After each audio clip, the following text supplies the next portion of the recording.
नमस्कार दोस्तों, आप सभी का वेलकम है इस क्लास के अंदर। Reasoning by Sachin Soni channel पे सभी का वेलकम है। देखिए स्टूडेंट, आईपीएस कलर का आपका नोटिफिकेशन आपका आउट हो चुका है। इसके अंदर आपकी 10,277 वैकेंसी निकली है। चलिए इसके बारे में बात करते हैं, क्या इसका पैटर्न बदलाव हुआ है और नंबर ऑफ वैकेंसी काफी अच्छी आई है आपके पास 10,277। क्या इसका पैटर्न है, क्या इसका सिलेबस है, क्या इसकी एज है, क्या इसका क्वालिफिकेशन है, सभी चीजों के बारे में बात करेंगे। आप सभी का वेलकम है इस क्लास के अंदर reasoning by Sachin Soni channel पे।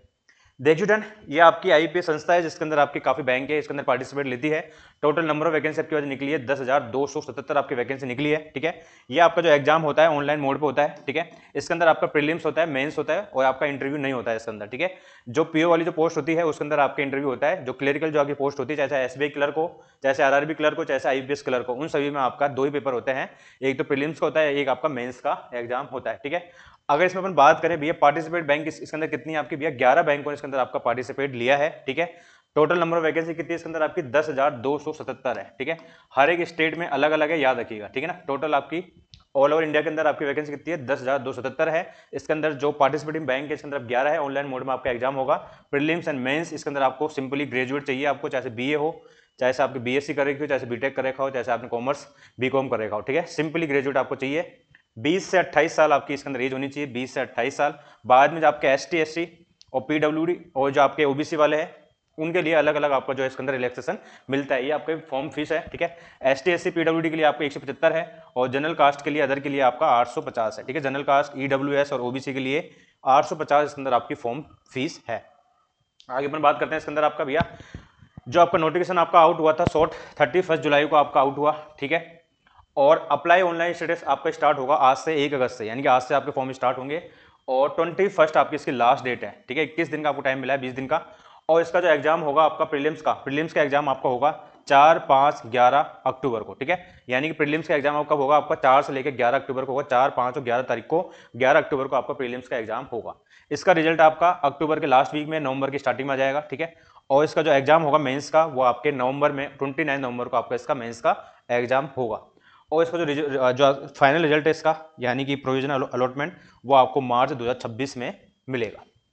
आगे अपन चलते हैं इसके अंदर भैया। अगर इसके अंदर अपन एज रिलैक्सेशन की अपन बात कर रहे थे पहले, अगर इसके अंदर आप एससी एसटी या फिर ओबीसी से आते हैं तो इसके अंदर आपको अलग अलग आपको इसके अंदर एज रिलैक्सेशन मिलता है। जैसे आपका ओबीसी नॉन क्रिमिनल के अंदर आपको मिलता है आपको 3 साल का। ठीक है, अगर आप एसटी एससी से आते हैं आपको 5 साल का मिलता है और आप जो पर्सन विद डिसेबिलिटी उसको आपको 10 साल का रिलैक्सेशन मिलता है। वैसे इसके अंदर आपकी एज है आपकी 28 साल। ठीक है ना, 28 साल तक है।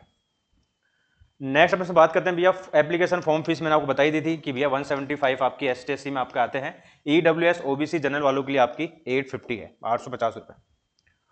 नेक्स्ट इसके अंदर अपने जो बैंक जिसने पार्टिसिपेट लिया है, जो आपके पार्टिसिपेट जो बैंक है, इन्होंने जो 2025 का जो नोटिफिकेशन आया है 11 बैंकों ने इसके अंदर पार्टिसिपेट लिया है। जैसे आपका bank of Baroda, Canara bank, Indian overseas bank, UCO bank, bank of India, central bank of India, Punjab national bank, union bank of India, bank of Maharashtra, Indian bank और पंजाब एंड सिंध बैंक। ठीक है, तो टोटल जो वैकेंसी है 10,277 वैकेंसी है जो इन 11 बैंकों ने इसके अंदर पार्टिसिपेट आपका लिया है। आगे अपन बात करते हैं भैया इसका जो प्रोसेस होता है आपको सभी को पता है, प्रीलिम्स और मेंस का एग्जाम आपको होता है। ठीक है, अगर इसमें बात करें भैया प्रीलिम्स का पैटर्न क्या होता है भैया, 3 आपकी सब्जेक्ट होती है, एक तो इंग्लिश, मैथमेटिक्स एंड रीजनिंग। तो इंग्लिश के लिए आपको नंबर ऑफ क्वेश्चन आपको 30 मिलते हैं। ठीक है, 30 क्वेश्चन आपको 30 नंबर के मिलते हैं और आपको 20 मिनट में आपको करना होता है, यानी कि 20-20 मिनट की आपकी विंडो ओपन होती है। पहले 20 मिनट में आपको पहले हो सकता है पहले इंग्लिश का मिल जाए, मैथ का मिल जाए या फिर रीजनिंग का मिल जाए, जो भी मिलेगा आपको 20 मिनट तक मिलेगा। उसके बाद आपको ऑटोमेटिकली सेक्शन आपका शिफ्ट हो जाएगा। ठीक है, न्यूमेरिकल एबिलिटी यानी कि मैथमेटिक्स आपके 35 क्वेश्चन आएंगे, 35 मार्क्स के आएंगे, लेकिन इसके अंदर 20 मिनट मिलेगी आपको। वही रीजनिंग आपके 35 क्वेश्चन 35 नंबर के और 20 मिनट मिलेगी, यानी पेपर आपका 60 मिनट का होगा, 1 घंटे में आपको करना पड़ेगा। इसके अंदर जो आप कट ऑफ पार करोगे, प्रीलिम्स पास करोगे, तभी आप मेंस में बैठ पाओगे। ठीक है, अगर इसके अपन कट ऑफ की अपन बात करें प्रीलिम्स की, तो आप लेके चले भैया 75 प्लस आप इसके अंदर आप मार्क्स लेके चले, जैसे आपकी कैटेगरी कोई सी भी हो, अगर आप इस 75 को लेके चलते हैं आउट ऑफ 100 में से, तभी आपके चांसेस है कि आप प्रीलिम्स का एग्जाम आप निकाल पाए। क्योंकि डिपेंड करता है भी डिफिकल्टी लेवल पे और नंबर ऑफ वैकेंसी भी डिपेंड करता है भी क्वेश्चन आपको किस प्रकार से आया था। नेक्स्ट भैया ये थोड़ा सा रिवाइज हुआ है इसके अंदर आपका। ठीक है ना, इसके अंदर रिवाइजन वाला जो पोर्शन आपको किस प्रकार से हुआ है, रीजनिंग एबिलिटी कंप्यूटर वाला आपको नंबर ऑफ क्वेश्चन आपको 40 मिलेंगे, लेकिन ये आपके 60 मार्क्स के होंगे, 35 मिनट का आपको टाइम मिलेगा। ये मेंस की बात हो रही है। इंग्लिश नंबर ऑफ क्वेश्चन 40 है, 40 मार्क्स के रहने वाले हैं, 35 मिनट का टाइम मिलेगा आपको।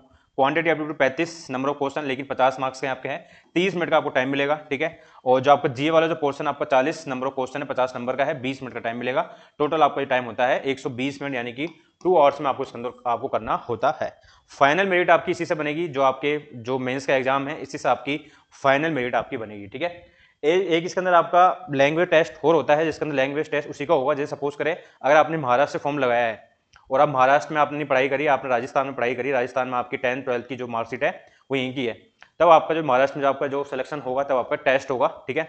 अगर आप महाराष्ट्र के ही हैं और आपको सीधी सी बात है 12th आपने वहीं से करी होगी, तब आपका कोई भी टेस्ट नहीं होगा, ठीक है ना। सिंपल सा गणित है, इसके अंदर कुछ नहीं है। तो मेन चीज ये है कि भैया रीजनिंग का सिलेबस क्या है। रीजनिंग का सिलेबस आप देख सकते हैं भैया, पजल एंड सिटिंग अरेंजमेंट आपका ये पोर्शन है, काफी इंपोर्टेंट है, ठीक है। इसके अंदर आपकी लीनियर एंड सर्कुलर पजल आती है, रेक्टेंगल, स्क्वायर, सिंगल, डबल, रो वाली पजल आती है, ठीक है। ब्लड रिलेशन हो गया, डायरेक्शन सेंस हो गया, ऑर्डर रैंकिंग हो गया, कोडिंग डिकोडिंग हो गया आपका, लेटर नंबर और सिंबॉलिक बेस आ सकती है, कोडिंग डिकोडिंग, चाइनीज कोडिंग भी आ सकती है, स्लॉक्स हो गया आपका, ठीक है। ये सिलेबस है किसका, रीजनिंग का। इनइक्वलिटी हो गया आपका, इनडायरेक्ट और डायरेक्ट वाला हो गया, कोडेड इनइक्वलिटी भी आती है इसके अंदर आपकी, डाटा सफिशिएंसी हो गया आपका, अल्फाबेट सीरीज होगी आपकी, नंबर सीरीज होगी आपकी, लॉजिकल सीक्वेंस ऑफ वर्ड्स हो गया आपके, cause and effect, cause and actions and decision making, ये आपके मेंस के अंदर आते हैं, assumption and inference base question and input and output, ठीक है। अगर अपन बेस बात करें भैया, प्रीलिम्स के अंदर जो वेटेज रहती है नंबर ऑफ क्वेश्चन की, नंबर ऑफ टॉपिक की किस प्रकार से रहती है। अगर अपन बात करें भैया पजल एंड सिटिंग अरेंजमेंट वाला जो पोर्शन आपको होता है 15 से 20 नंबर का होता है, 35 नंबर में से 35 नंबर का आपको पोर्शन होता है प्रीलिम्स का, ठीक है। 35 नंबर का प्रीलिम्स का जो पोर्शन होता है उसमें 15 से 20 नंबर का जो वेटेज रहता है आपको किसका रहता है, पजल एंड सिटिंग अरेंजमेंट का। स्लॉक्स आपके 3 से 5 नंबर, इंक्लूडिंग आपके 3 से 5 नंबर, ब्लड रिलेशन आपके 2 से 3 क्वेश्चन, डायरेक्शन सेंस आपके 2 से 3, 4 से 5 आपकी कोडिंग डिकोडिंग हो सकती है, 3 से 5 आपके मिसलेनियस आपके हो सकते हैं। ये आपके ऊपर नीचे चेंज होते रहते हैं, लेकिन वेटेज आपका ये रहता है, ठीक है। ये प्रीलिम्स वाला जो क्वेश्चन है आपका, वेटेज नंबर क्वेश्चन का टॉपिक का, वो मैंने आपको इसके अंदर बताया, ठीक है। तो देखिए स्टूडेंट, ये चीजें आपको मैंने बताई है, और इस reasoning by Sachin Soni channel पे आपको इस प्रकार की क्लासेस देखने को मिलेगी, एसबीआई क्लर्क के एग्जाम के लिए, आईपीएस क्लर्क के एग्जाम के लिए, जो आपके अपन इसी टॉपिक से स्टार्ट करेंगे, पजल एंड सिटिंग अरेंजमेंट से, ठीक है। 15 से 20 नंबर लाना बड़ा आसान है, इसके अंदर आप प्रैक्टिस कर लेते हैं तो, क्योंकि अगर आप इस पोर्शन को ज्यादा फोकस करोगे तभी आपके चांसेस हैं कि भैया प्रीलिम्स में आउट ऑफ 35 में से बच्चे तो क्या है 35 में से लगभग 30 प्लस नंबर लेके आते हैं, जो तैयारी करते हैं उनको सभी को पता है, ठीक है ना। तो आपको इस वाले पोर्शन में ज्यादा फोकस करना पड़ेगा पहले, फिर बाकी ब्लड रिलेशन हो गया, स्लॉक्स हो गया, इनक्लूडिटी हो गया, डायरेक्शन सेंस हो गया, कोडिंग डिकोडिंग, और मिसलेनियस जो छोटे टॉपिक आते हैं आपके, वो भी आपके कवर हो जाएंगे, ठीक है ना। तो ये आपकी डिटेल रही है, 10,277 आपकी वैकेंसी आई है, फॉर्म आप फिल कर दीजिए। लास्ट डेट आपकी 21 अगस्त है, ठीक है। 21 अगस्त आपकी लास्ट डेट है, इस डेट से पहले आप फॉर्म फिल कर दीजिए। 850 आपकी फीस लगेगी, और रिलैक्सेशन आप देख सकते हैं अपनी एज कैटेगरी के हिसाब से, ST SC OBC जो भी है, ठीक है ना। 5 साल और 3 साल का आपका है, मैक्सिमम आपकी एज इसके अंदर 28 साल है, 28 साल आपकी एज होगी। अगर आपको कोई कैटेगरी में आते हैं इनमें से, तो उसका फायदा उठा सकते हैं, ठीक है ना। तो नंबर ऑफ वैकेंसी काफी अच्छी है, और आई होप इस सेशन सभी को अच्छा लगा होगा। रीजनिंग की क्लास देखनी है तो आप इस चैनल को आप ज्वाइन कर सकते हैं मेरे साथ, reasoning by Sachin Soni channel पे, ठीक है। तो thank you, bye, have a nice day and bye.